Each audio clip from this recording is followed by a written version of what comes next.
안녕하세요, 여행기자입니다. 코로나가 시작한 지 벌써 한 1년 정도가 좀 지난 것 같은데, 정말 제 생활도 좀 많이 바뀐 것처럼 우리 주변에서도 당연하다고 생각한 많은 것들이 당연하지 않게 변한 것들도 많아졌는데요.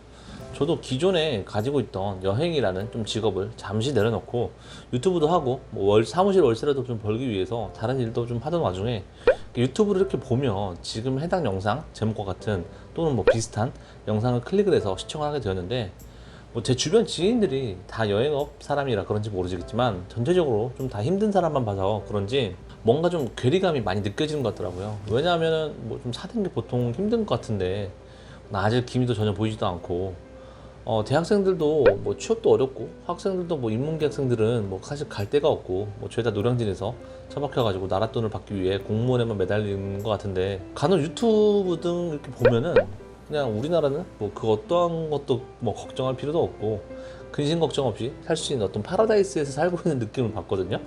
반면에 몇몇 뉴스 기사들을 보면 뭐 한국 자살률 뭐 OECD 1위, 한국 경제성장률 IMF 이후 최저, 뭐 한국 가계 기업 부채 역대 최고 및 청년층 실업률 최고치, 낙태율 OECD 1위, 출산율 세계 최저 등 좀 정말 좀 암울한 내용들이 많잖아요. 그러니까 좀만 알아봐도 이 정도가 나오는데, 뭐 이렇게 보면은 뭐 한국이 세계를 뭐 지배한다는데 정작 한국인들은 좀 불쌍한 부분들이 일인지, 뭐 이전 영상에서도 뭐 앞으로 인구가 줄어들기 때문에 여행을 갈 인원이나 어떤 여행 시장의 파이 부분에서도 발전 가능성이 좀 떨어질 것 같다고 제가 말씀을 드렸는데, 전쟁이 나고 진짜 먹고 살 수가 없을 때야 출생률이 1 밑으로 떨어진다고 하더라고요. 근데 지금 출생률이 1 밑으로 떨어졌으니까 지금 출산율이 0점대라는 거는 이미 사회 붕괴를 예고하는 게 아니라 사회 붕괴가 조금은 시작이 된 게 아닌가 싶습니다. 2000년대 초반에도 출산율이 적어서 지금 20살 초반이 된 친구들도 사람이 없어서 대학교가 뭐 미달 사태가 나고 하는데, 2010년대 초반 또는 2015년대 이후에는 사실 2000년대 초반보다 더 훨씬 사람이 없는 편이거든요. 그러니까 코로나 이전의 얘기지만 뭐 한번 코로나 끝나면은 근처 초등학교 뭐 조회 또는 뭐 운동 시간에 운동장에 이제 전교생이 모여 있으면 잘 한번 관찰을 한번 해보세요. 진짜 사람이 없거든요. 저는 줄 서 있는데 이게 한 학년이 줄 서는 줄 알았는데 그게 전교생이더라고요. 그러니까 이 정도면 정말 다들 먹고 살기가 힘들구나 하는 게 약간 체감이 되거든요. 뭐 더 이상 희망만 가지고 살기에는 좀 어렵지 않나 싶을 정도로, 뭐 저도 한국 사람인지라 일본 안 좋아하는데 유튜브 보면은 뭐 일본은 예전역에 망했죠. 뭐 골백 번은 망한 것 같은데 한국이 뭐 부러워서 피눈물을 흘리고 한국 관광객이 안 와서 일본은 애초에 뭐 부도나고 파산했다는데, 저도 여행업에 있지만 생각이 좀 다른 것 같아요. 그러니까 일본에 현지에 있는 여행업 사장님들이나 현지 직원들 물어보면은 저희가 생각하는 것보다 저희에게 좀 관심이 없는 편이에요. 그냥 하루하루 얘네들도 살기 바빠서 뭐 한국이고 중국이고 좀 그러려 하는 부분이 많고, 그나마 좀 관심이 있다면 북한 미사일에 대해서는 좀 상당히 불안해하는 것 같더라고요.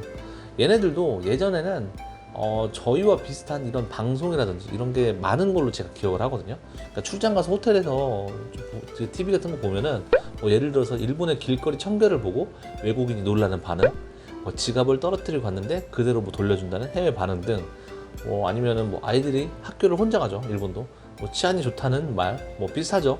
별로 다를 게 없는데 한국도 이어서 그러는 것 같아요. 그러니까 이런 거 보면은 10년 주기로 한국이 일본을 따라간다는 말이 개인적으로는 저는 좀 공감을 하는 편이거든요. 일본이 잘 안 되고 일본이 망한다고 기뻐는 하지만 문제는 우리나라가 점차 일본을 따라가는 것 같아서, 꼭 우리가 비교를 할 때 어떤 비교를 할 때 일본의 출산율도 비교를 하잖아요. 근데 얘네 높아요. 인구도 1억 2천이고 출산율도 1.3 이상입니다. 근데 우리나라 출산율을 보면 더 내려갈 것 같기는 한데 뭐 지금 기준으로 0.8이잖아요. 일본이랑 차이가 많이 나는 편이거든요. 그러니까 몇몇 유튜브 보면 뭐 한국이 세계를 점령하고 일본과 중국을 제쳐서 동아시아의 강대국인 줄 알지만 여행을 조금이라도 해보신 분들은 느낄 겁니다. 아직도 해외에서의 어떤 인식은 일본은 선진국이라고 알고 있고 한국은 잘 모르는 경우도 있죠. 또 뭐 IMF, SDR 통화, 바스켓에 원화는 들어가지 못하죠. 뭐 달러, 유로, 파운드, 엔화, 위안화 등 끝이죠. 동아시아 3개국 중에 일본이랑 중국은 들어가는데 한국은 못 들어가요. 러시아 루블조차도 못 들어가고요.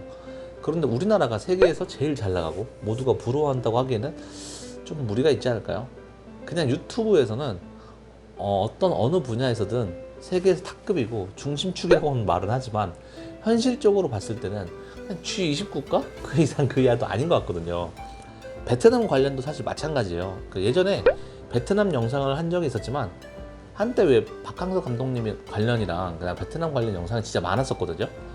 그 베트남 영상 중에 보니까 그 베트남 지하철을 한국이 일본을 제치고 수주를 따른다는 내용이었는데, 한국이 이걸 해준다고 하니까 우리나라 기술이 세계 최고다, 가난한 베트남을 우리가 기술력이 앞서니까 돕는구나라고 생각을 하실지는 모르겠지만, 이게 베트남의 지하철 공사 대금을 결제가 늦어지니까 공사를 천천히 미루면서 일본이 이걸 안 해준 거거든요.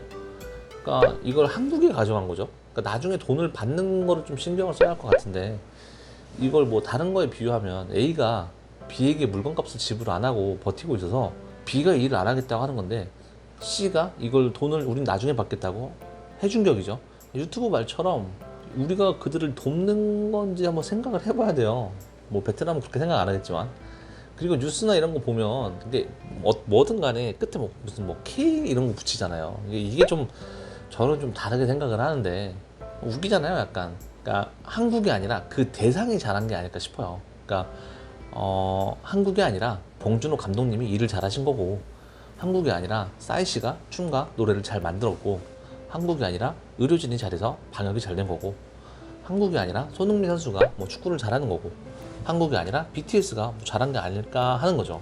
그러니까 외국 사람들이 BTS를 좋아하는 건 그냥 BTS로서 좋아하는 거고, 봉준호 감독을 좋아하는 건 봉준호 감독으로서 좋아하는 게 아닐까 싶어요.